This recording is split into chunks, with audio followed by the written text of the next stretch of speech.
이번 6장에 대해서 기저에 대해서 공부하도록 하겠습니다. 저번 시간에 공부한 거를 보면 위상이 되기 위해서 조건 3가지가 있었죠.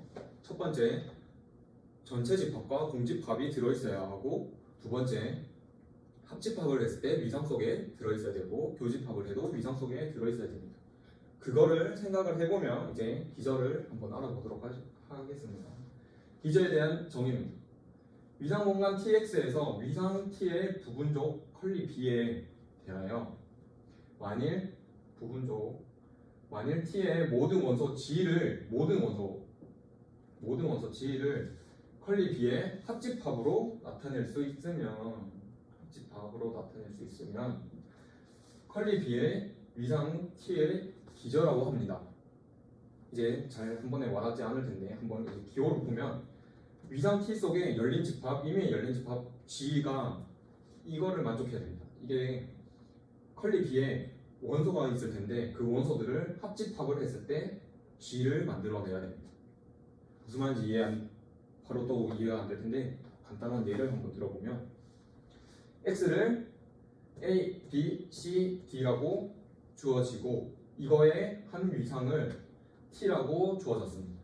T라고 주어지고 이거를 전체 집합, 공집합 B, D, AB, BC, AD, ABC, ABD, AB, BCD라고 할 때 보면 기저가 이렇게 주어져 있는데 살펴보면 합집합으로 나타낼 수 있어야 된다고 했습니다. 그래서 이거 두 개를 합집합을 하게 되면 BD가 되고 BD는 여기 나와 있게 되겠죠. 이거 두 개의 합집합을 하게 되면 AB가 있으니까 AB는 여기 나와 있게 되겠죠. 그리고 이거 두 개를 합집합해도 ABD가 되겠죠. ABD는 여기에 나와 있게 됩니다.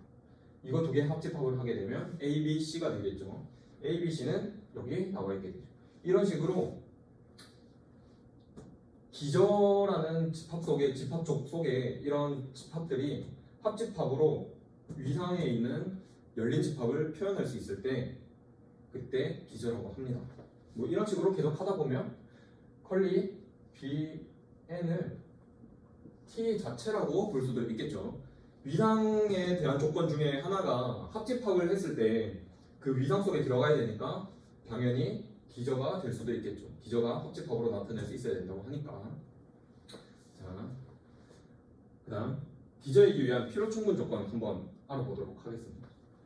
위상 공간 Tx에서 T의 부분적 B 컬리 B가 기저이기 위한 필요 충분 조건은 X의 임의의 점 P와 이를 포함하는 열린 집합 G에 대해서 이런 관계를 만족해야 된다고 합니다. B가 컬리 B에 존재해야 됩니다. 네, 이거를 한번 증명을 통해서 한번 알아보도록 하겠습니다. 충분 조건 증명부터 한번 하겠습니다. 만약에 B가 기저이면 저 조건을 가지고 있다는 겁니다. 저 조건을 가지고 점 P를 포함하는 임의의 열린 집합 G에 대해서 일단 여기서 끊고 점 P를 포함하는 임의의 열린 집합 G에 대해서 G는 컬리 B의 원소들의 합집합이므로 이거는 단순히 정의를 그대로 따라 쓴 거죠. 합집합이므로 P는 적어도 한 개의 컬리 B의 원소 B에 속하게 되며 당연하죠.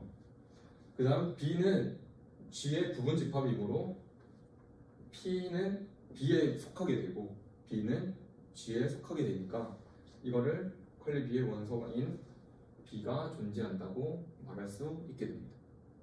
네, 충분 조건은 뭐 딱히 뭐 어려운 게 없죠. 그대로 증명이 아니라 정의를 통해서 적어주기만 하면 나올 수 있는 거니까. 이제 필요 조건을 한번 보도록 하겠습니다. 필요 조건은 임의의 열린 집합 G에 대해서 G의 임의의 원소를 P를 택하게 되면 이라고 나와 있는데 이걸 한번 살펴보도록 하겠습니다. G를 A, B, C라고 주어진다고 합시다.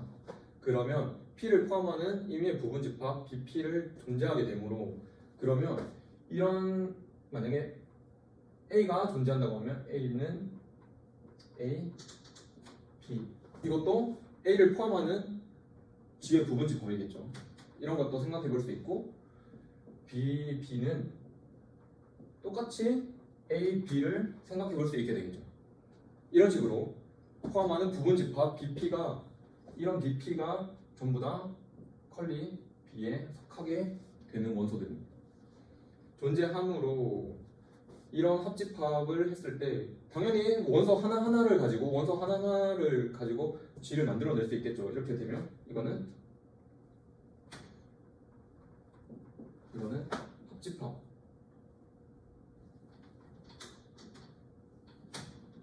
A 합집합 B 합집합 C 합집합이라고 표현할 수 있게 되겠죠. 그러면 이거 하나하나는 G라고 표현할 수 있습니다. 이거 다 합하면 이거는 당연히 이 A는 여기에 포함이 되겠죠. 그 다음 B도 포함이 되겠고 C라고 주어지는 거는 A, C라고 하게 되면 C라고 주어질 수 있게 되겠죠. 그러니까 이런 포함 관계가 성립하게 됩니다. 그리고 이런 부분집합들은 부분집합이라고 했으니까 당연히 G에 포함이 되게 됩니다. 이런 것들은 전부 다 이 원소들은 여기에 부분집합으로서 존재하게 됩니다. 보면 G가 중간에 걸쳐서 다시 G가 됐으면 한 바퀴 돌 수 있게 되겠죠. 그러면 얘랑 같다고 할 수 있습니다. 따라서 G는 BP의 합집합이다 라고 하게 됩니다. 따라서 컬리 B는 T의 기저라고 말할 수 있게 되겠죠. 자, 기저이기 위한 필요 충분 조건 두 번째 수업 시작하도록 하겠습니다. 프린트에 보면 이것도 다 빈칸으로 나와 있을 텐데 한번 일시정지하고 다 적어둔 뒤에 수업 들으면 좋겠습니다. 기저이기 위한 필요 충분 조건 두 번째, 컬리 B를 공집합이 아닌 집합 X의 한 부분 집합 족이라고 할 때 여기가 제일 다른 점이죠. 여기가 원에서는 위상에서 부분 집합족을 가지고 왔는데 여기서는 그냥 집합 X에 대해서 부분 집합족을 가져오게 되겠죠.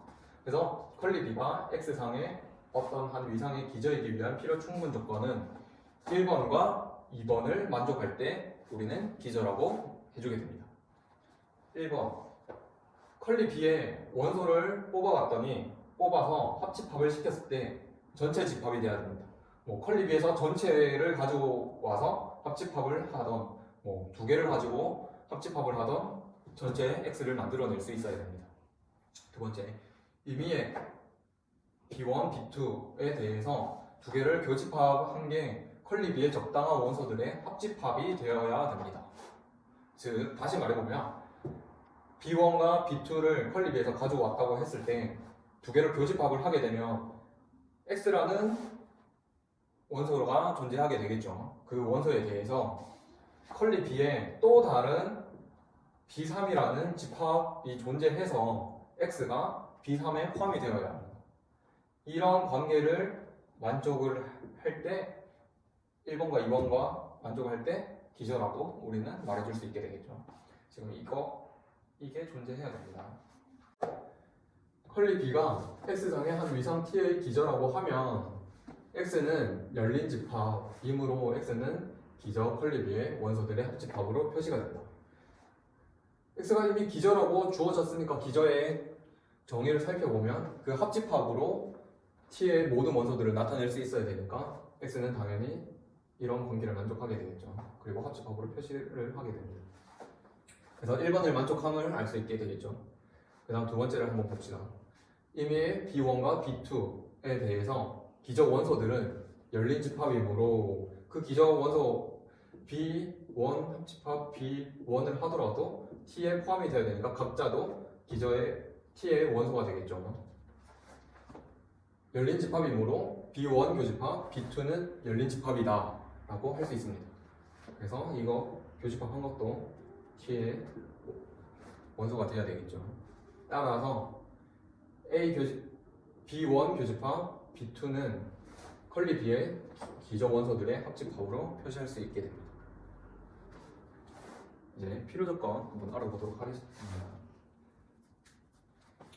집합적 B가 조건 1, 2를 만족을 하고 이미 만족한다고 우리는 필요 조건을 증명하는 거기 때문에 이미 밑에 있는 거는 다 만족한다고 보면 되겠습니다.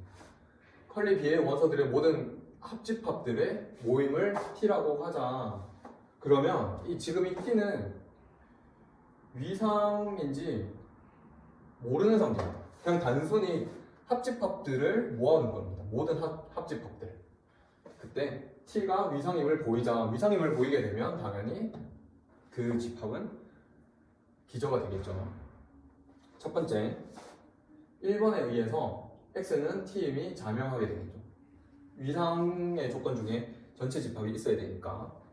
그리고 컬리 B에서 첨수를 부여한 집합 BI를 가지고 오게 되는데 그 첨수를 어떻게 줄 거냐면 공집합에서 가져오게 됩니다. 공집합에서 가져오게 되면 아무것도 가져올 수 없기 때문에 당연히 공집합이 됩니다.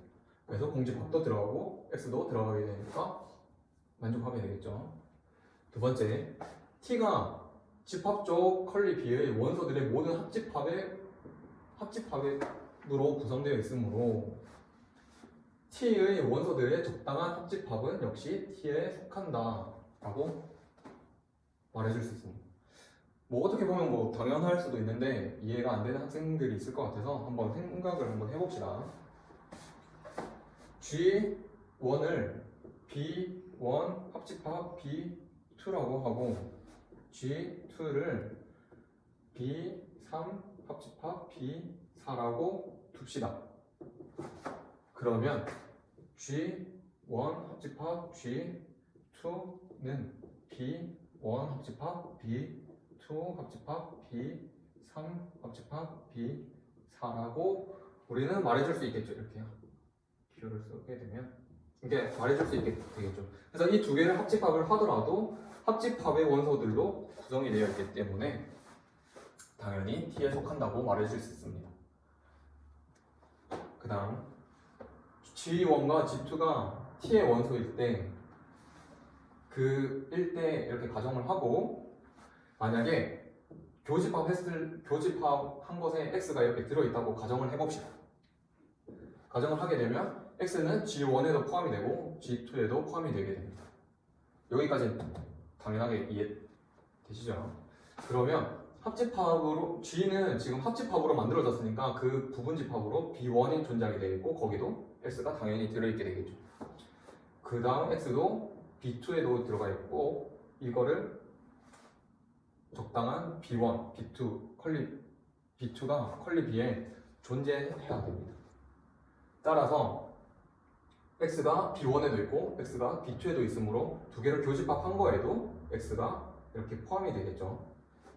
이것도 당연히 G1과 G2도 이거의 부분집합이니까 이렇게 포함 관계가 만족하게 됩니다. 이번에 보면 교집합한 거에 의해서 존재해야 된다고 했으니까 이런 B가 존재를 해서 X가 B3이라는 집합에 들어가게 되겠죠. 그래서 이런 포함 관계도 만족하게 됩니다. 그래서 이거 순서도에 따라서 그대로 이렇게 넣어주게 됩니다. 따라서 G1 교집합 G2는 적당한 X를 포함하는 B3에 대해서 컬리 B의 원소가 되므로 이것들을 합집합으로 표시할 수가 있게 됩니다. 다시 말해보면 G1 교집합 G2는 T의 원소가 되겠죠. 이런 방법으로 G1 교집합, G2 교집합, 유한계 교집합을 하게 돼도 당연히 T의 원소가 되겠죠. 1, 2, 3번에 의해서 T는 위상임을 알 수 있었습니다. 따라서 컬리 B는 T의 기저라고 할 수 있게 되겠죠. 지금까지 이렇게 필요 조건 1, 2를 다 알아봤는데 필요 충분 조건 1, 2를 다 알아봤는데 뒤에 보면 연수 문제가 나와 있을 겁니다. 연수 문제 한번 풀어보고 다음 시간에 같이 풀어보는 시간을 한번 갖도록 하겠습니다. 수고하셨습니다.